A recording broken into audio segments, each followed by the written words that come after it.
Here are today's top news happenings and why they matter.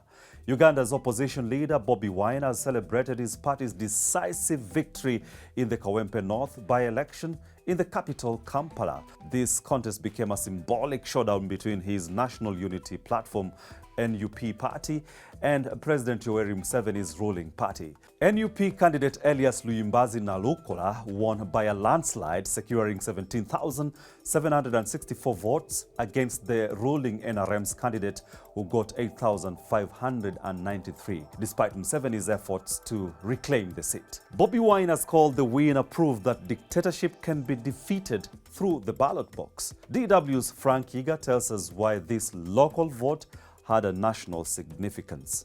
The NUP's win cements its dominance in Kampala, where the ruling NRM continues to struggle, reflecting growing urban frustration with Museveni's nearly 40-year rule. However, the election was marred by heavy security deployment, journalist harassment, and opposition crackdowns, drawing condemnation from human rights groups. With Bobi Wine's movement capitalizing on this victory, could it fuel broader resistance against the government, or will Museveni escalate his crackdown? 2026 is here. It's just happening tomorrow. What are we going to witness?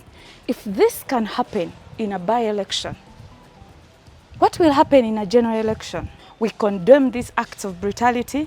This is totally unacceptable. Okay, in my opinion, I think the president of this country, Uganda, lost nothing. These people came out and declared that they are rebels in this country publicly. So for him to show his power, that he's still strong, he had to protect other citizens by deploying heavily.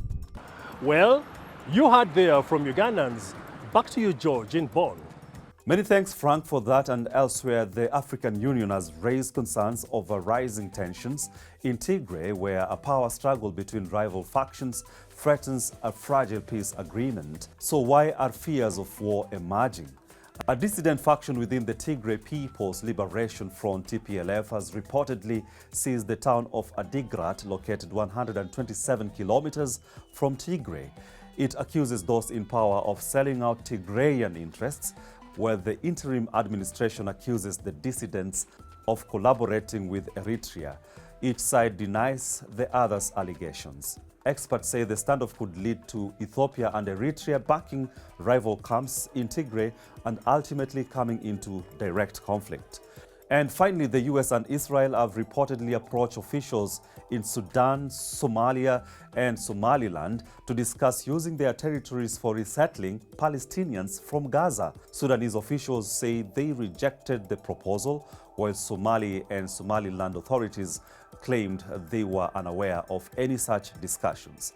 Neither the White House nor the US State Department have commented. How likely is it that African countries could resettle Palestinians uprooted from Gaza? First, with no confirmation from East African nations, the plan appears highly unlikely. African nations are unlikely to accept Palestinian refugees due to their long-standing support for Palestine. The nations suggested also have ongoing internal conflicts and lack resources to handle large-scale resettlement. Additionally, the plan contradicts the Arab League's stance and would face strong opposition from African Union and the international community. And that's all we had for you today.